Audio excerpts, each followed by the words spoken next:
Good evening. Talagang napakarami pala ng Pilipino dito sa Vietnam. Halos talagang nasa Pilipinas din tayo. So maghanap pa tayo ng isang interviewin natin. Tara.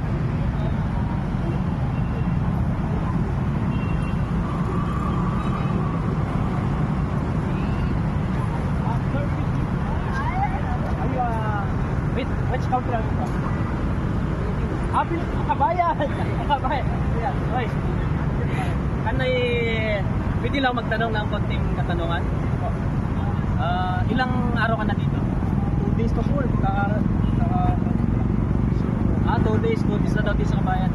Anong trabaho natin sa Pilipinas? Wala po. Wala pa? Pupunta ako dito. May kamit na po kasi ako eh. Kamit na. Oo. Nakikilala ko na si Tinder. Atin? Tinder. Uso pa yan? Opo. Uso dito. Kasi sa Kabayan may main town dito. May tag pa eh. Wala pa. So anong pagkakaiba dito sa Vietnam sa Pilipinas?